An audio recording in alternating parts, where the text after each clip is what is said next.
یہ سب سمجھنے کی کوشش کرنا ہے آپ نے. میں کوشش کروں گا, میں سمجھاتا ہوں, غور کرنا آپ نے. خدا کیا ہے؟ خدا نے آدم کے نتنوں میں زندگی کا, تو آدم میں کیا آ گئی؟ خدا نے زندگی سے کہا, خدا نے اب زندگی سے کہا, آپ سمجھ رہے ہیں نا, یعنی خدا نے آدم سے کہا, دونوں میں کیا ہے؟ زندگی نے زندگی سے کہا کہ تمہیں نیکوبت کے درخت میں سے نہیں کھانا, کیونکہ جس روز تم نے اس میں سے کھایا, اے زندگی تو کیا ہو جائے گی؟ مر جائے گی.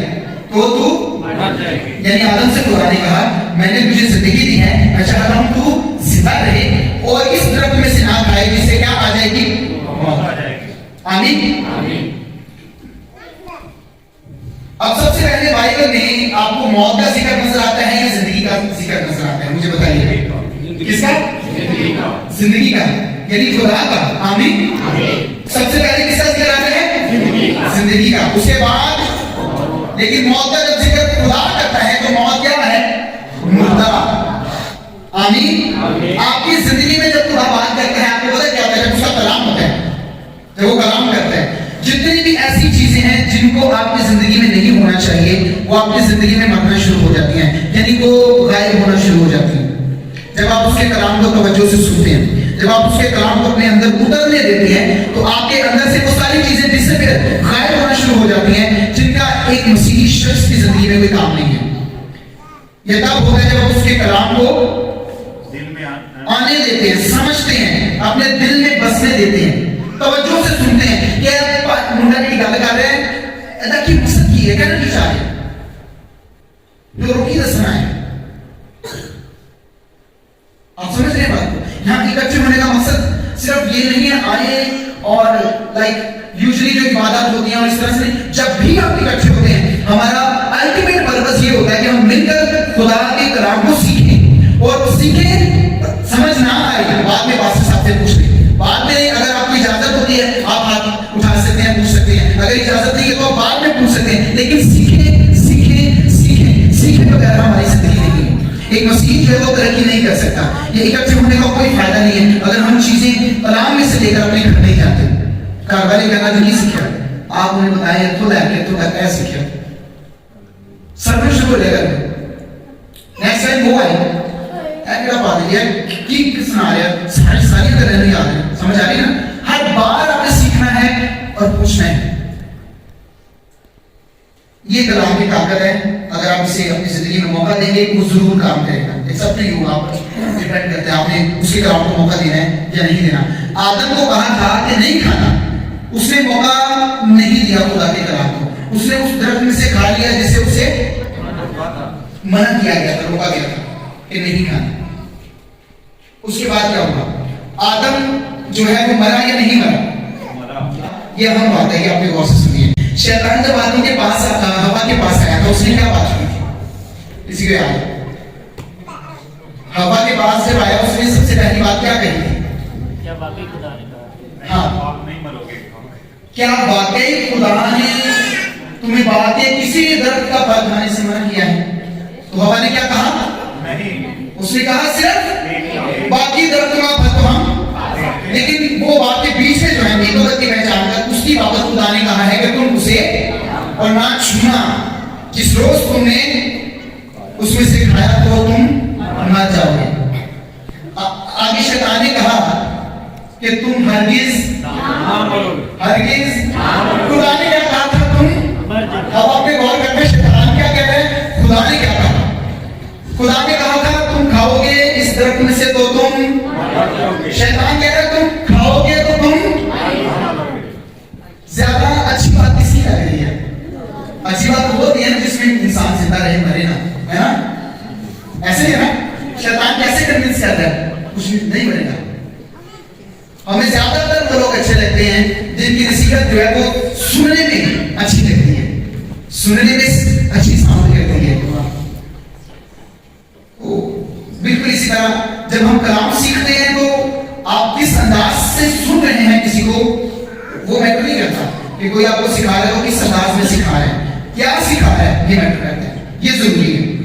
ٹھیک ہے. تو شیطان نے کہا کہ تم ہرگز یعنی اس کو ایسا اپنا بن کے بات کر رہا ہے کہ میں تیرے والا کچھ نہیں ہوگا، ٹھہرے نہیں مرو گے، کچھ نہیں ہوگا، نہیں مرو گے تم. خدا نے کہا تم مر جاؤ گے. اس اسٹیٹمنٹ سے جب دیکھیں نا ہوا کے ذہن میں کیا چل رہا ہوگا؟ خدا کہنا مار دو گے، کہہ رہے نہیں مرو گے. تو خدا کی امیج تھوڑی سی بگڑتی ہوئی نظر آتی ہے اس کے ذہن میں. کیوں؟ کیونکہ اس نے کہا، خدا نے کہا ہے کہ تم اس میں سے نہ کھانا اور نہ چھونا. چھونے کے بارے میں خدا نے بات نہیں کی تھی، بٹ اس نے ایڈ کیا. اس کا مطلب ہوا خدا سے خوفزدہ تھی. ہوا خدا سے، آپ کو پتا ہے جب بچوں کو آپ کہتے ہیں کہ کام نہیں کرنا ہے نا، آپ پھر جب ایسی بات کرتے ہیں ہاتھ تو بھی نہ، یہ ساتھ ضرور ایڈ کرتے ہیں بچوں کے ساتھ جب بات کرتے ہیں. وہاں پر خدا نے نہیں کہا ہاتھ بھی نہیں لانا، اس نے ایڈ کیا. یہ ایڈ کرنا ظاہر کرتا ہے کہ ہوا کتنا خوفزدہ تھی اس درخت سے اور خدا کے کلام سے، جسے ابلیس کو موقع ملا کہ وہ بات کرے، اس کے ذہن میں خدا کی تصویر کو بدلے. خدا نے انہیں بنایا، خدا نے انہیں سب کچھ دیا، برکت دی، اختیار دیا، ہر درخت سے پھل کھانے کو دیا. اور اسی کے بارے میں سوچ رہی تھی کہ خدا نے جو ہے وہ کچھ چھپایا ہے. پیدائش 2:17. لیکن نیک کو بد کی پہچان کے درخت کا کبھی نہ کھانا، کیونکہ جس روز تم نے اس میں سے کھایا تو مرا. کیا اس میں ہمیں لفظ چھونا نظر آتا ہے؟ یہ خدا کلام کر رہا ہے. کیا اس میں لکھا ہے چھونا نہیں ہے؟ تو یہ لفظ جو ہے یہ خوف کو پیش کرتا ہے. جب ہوا نے کہا کہ خدا نے ہمیں چھونے سے بھی منع کیا ہے، she was afraid. واپا ڈری ہوئی سے خدا کو. اور جب ہم کرتے ہیں زیادہ کسی چیز سے، ہم وہیں پر زیادہ تر مسٹیکس کرتے ہیں، غلطیاں کرتے ہیں. رشتوں میں خوف آ جائے تو ہم رشتوں کو کھونا شروع کر دیتے ہیں، رشتے کمزور ہونا شروع ہو جاتے ہیں خوف کی وجہ سے. اور کلام کہتا ہے کہ کامل محبت خوف کو دور کر دیتی ہے. Hallelujah, hallelujah. یہ خدا کی محبت جو ہے یہ خوف کو کیا کرتی ہے؟ دور کرتی ہے. اب کنکلوژن کی طرف آتے ہیں. جب خدا نے کہا کہ تو مرا، اگر تو نے اس درخت میں سے کھایا تو مرا. جب خدا نے موت کا ذکر کیا، کیا اس میں خدا نے موت کو تخلیق کیا؟ نہیں. کیا خدا نے موت کو تخلیق کیا؟ نہیں کیا. رومیو 5:14. آدم سے لے کر موسیٰ تک موت نے ان پر بھی بادشاہی کی، جنہوں نے اس آدم کی نافرمانی کی طرح جو آنے والے کا مثل تھا گناہ نہ کیا تھا. کس نے بادشاہی کی ہے؟ موت نے. اگر آپ کو یاد ہو ایک لفظ جو میں بتا رہا تھا ڈومینین انگریزی میں، اس کا کیا مطلب ہے؟ حکومت، اختیار، بادشاہی. ایسے ہی خدا نے آدم کو اختیار دیا یا آدم کو وہ پوزیشن دی کہ پوری دنیا پر کیا کرے؟ بادشاہی کرے. لیکن جب اس نے گناہ کیا تو کس نے بادشاہی کرنا شروع کر دی؟ شیطان نے. حوالے میں ہم نے کیا پڑھا ہے؟ کس نے بادشاہی شروع کی؟ موت نے. کس سے؟ آدم سے لے کر موسیٰ تک. اور ان سب پر جنہوں نے مسیح کو جو ہے قبول نہیں کیا، ان پر کس نے بادشاہی کی ہے؟ بادشاہی دی کس کو گئی تھی؟ شیطان کو. آدم کو. بادشاہی کس کو دی گئی تھی؟ لیکن جب اس نے گناہ کیا تو بادشاہی اسے چلی گئی. ایسے ہی بادشاہی کس نے شروع کی؟ موت نے. اب ایک اور حوالہ میں آپ کے سامنے پیش کر رہا ہوں، ذرا دیکھیے گا. اس حوالے میں بھی آپ کو پتہ چلے گا موت پر بھی آدم کو اختیار دیا گیا تھا. امثال باب نمبر 18 آیت نمبر 21. یہ آپ کو میں جو اکثر کہتے ہیں زندگی اور موت خدا کے ہاتھ میں ہے. اس حوالے کو ذرا سنیے گا غور سے. موت اور زندگی زبان کے قابو میں ہے، اور جو اسے دوست رکھتے ہیں اس کا پھل کھاتے ہیں. موت اور زندگی کس کے قابو میں ہے؟ کس کے اختیار میں ہے؟ زبان کے اختیار میں. کس کے؟ موت اور زندگی کس کے اختیار میں ہے؟ خدا کے اختیار میں ہے. خدا کیا ہے؟ خدا کیا ہے؟ زندگی اور موت کا آپس میں کوئی انتظام ہے؟ دونوں متضاد ہیں. ایسے ہی اگر خدا زندگی ہے تو کیا خدا موت بھی ہے؟ نہیں ہے. کیا خدا مارتا بھی ہے؟ نہیں. خدا کیا ہے؟ زندگی. اور کیا دیتا ہے؟ زندگی. اس نے کہا نا یوحنا 10:10 میں کس لیے آیا ہوں؟ تم زندگی پاؤ اور کثرت کی پاؤ. ہاللیلویا. میں وہ زندگی ہوں جو آگے آدم میں موجود تھا درخت کی صورت میں، لیکن آدم نے قبول نہیں کیا، تاریکی نے ٹھکرا دیا. اب میں انسان بن کر انسانوں میں آیا ہوں اور اپنا جلال ظاہر کر رہا ہوں کہ انسان مجھے قبول کرے گا. میں تاریکی میں آیا ہوں نور بن کے دوبارہ چمک رہا ہوں کہ انسان مجھے قبول کرے. ہیلیلویا. اور یہ کس کے اختیار میں ہے کہ مجھے زندگی ملے موت ملے؟ انسان کے زبان کے اختیار میں. اور اس کہتا ہے نا نجات کیسے ممکن ہے؟ زبان سے یسوع کے غلام ہونے کا. رومیو 10 میں وہ کہتا ہے زبان سے یسوع کے غلام ہونے کا اقرار اور دل سے یہ ایمان لایا جائے کہ یسوع کو خدا نے مردوں میں سے جلایا تو تو نجات پائے گا. باقی عدم میں ہمیں زندگی اور موت سے متعلق سمجھانے کے لیے خدا نے درخت کی تمثیل استعمال کی. درخت کا پھل نیک و بد کی پہچان کے درخت کا پھل نہ لفظ پہ غور کریں. کھانا کیا لفظ ہے؟ پینا تو نہیں ہے. کیا ہے؟ کھانا کس کو پیش کرتے ہیں؟ جب ہم کھاتے ہیں تو کیا کرتے ہیں؟ چباتے ہیں. جب ہم کھاتے ہیں تو ہم چباتے ہیں. اور جب چباتے ہیں اس دوران ہمارا جبڑا اور ہمارا دماغ یہ چیزیں کیا ہو رہی ہوتی ہیں؟ استعمال ہو رہی ہوتی ہیں. ٹھیک ہے. اور وہاں پر کھانے سے مراد کیا ہے؟ کتنے لوگوں کو سمجھ آ گئی؟ پھر سے دوبارہ رومیوں میں کیا ہے 10 باب میں نجات کے لیے کیا کرنا ضروری ہے؟ زبان سے یسوع کے غلام ہونے کا. ٹھیک ہے. دل سے مان لانا وہ سارا حصہ.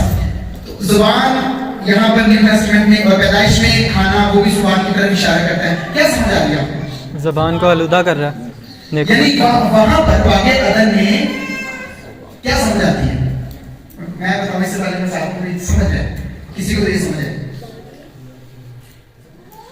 آج اگر کسی شخص نے زندگی پانی ہے تو اسے کیا کرنا ہے؟ اسے کیا کرنا چاہیے؟ توبہ کرنی چاہیے. اس کے علاوہ توبہ کس کو کہتے ہیں؟ اور ایکسپلین کریں. مسیح کے اقرار. ایمان لانا کس پر؟ تو اسے کیا ملے گی؟ سمپل ہے. باقی عدد میں کیا تھا؟ حیات کا. اور حیات کے درخت میں سے کیا پیش کرتا ہے؟ ایمان لانا. کیا پیش کرتا ہے؟ یسوع نے کہا میرا گوشت فی الحقیقت کھانے کی چیز، میرا خون فی الحقیقت پینے کی چیز. یوحنا کی انجیل میں کیا سمجھ آتی ہے؟ یسوع کیا کہہ رہا ہے؟ کھاؤ میرا گوشت میرا خون پیو. کیا مطلب؟ مجھ پر کھانے سے مراد کیا ہے؟ ایمان لانا. ایمان تو درخت میں سے ایک درخت میں سے کھانے سے منع نہیں کیا گیا لیکن ایک میں سے کھانے سے منع. کیا مطلب؟ اس پر ایمان نہیں لانا اور اس پر ایمان. آمین. تو درخت میں سے پھل نہ کھانے سے مراد کیا ہے؟ کہ تم نے موت کی طرف نہیں جانا یا موت کو قبول نہیں کرنا. تم نے کس کو قبول کرنا ہے؟ لیکن اس نے کیا کیا؟ زندگی کو رد کیا. آدم نے زندگی کو رد کر دیا. تو موت کی بادشاہی شروع ہوتی ہے. کس کی بادشاہی؟ کس کی؟ یہ ذرا اس کا نفس کس کی بادشاہی شروع ہوتی ہے؟ کس سے؟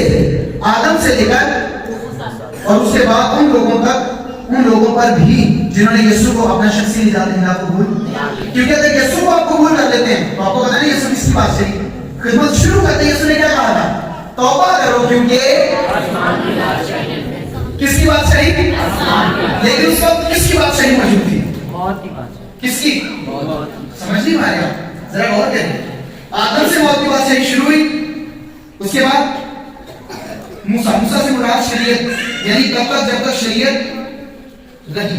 اس کے بعد وہ لوگ جنہوں نے مسیح کو اپنا شخصی نجات دہندہ قبول نہیں کیا یعنی غیر ایماندار. آج بھی جو غیر ایماندار ہے کس کی بادشاہی ہے؟ کس کی بادشاہی ہے؟ لیکن جو مسیح ہے کس کی بادشاہی ہے؟ زندگی کی بادشاہی. ہاللیلویا. اس بات پر آپ نے سمجھنا ہے. آدم سے موت کی بادشاہی شروع اور کہاں تک؟ موسیٰ سے غیر ایماندار تک. آمین. یعنی جب یسوع دنیا میں مجسم ہو کر آیا، فضل سے بھرپور، سچائی سے بھرپور مجسم ہو کر آیا تو اس وقت کس کی بادشاہی تھی؟ موت کی بادشاہی. کس کی بادشاہی تھی؟ موت کی. چلیے اس کو تھوڑا سا نیچے سے سمجھیں. آدم سے موسیٰ تک سے مراد کیا ہے؟ ابراہیم، اسحاق، یعقوب، داؤد جتنے بھی تھے وہ کس کی بادشاہی میں تھے؟ موت کی. کیا کہہ رہے ہیں آپ لوگ؟ سارے نبی انبیاء تھے، پاک لوگ تھے. کیا وہ بھی موت کی بادشاہی میں تھے؟ کتنے لوگ کہتے ہیں وہ موت کی بادشاہی میں؟ بھائی کلام میں لکھا ہے آدم سے اس کے بعد کس کی بادشاہی تھی؟ موت کی. غور کریں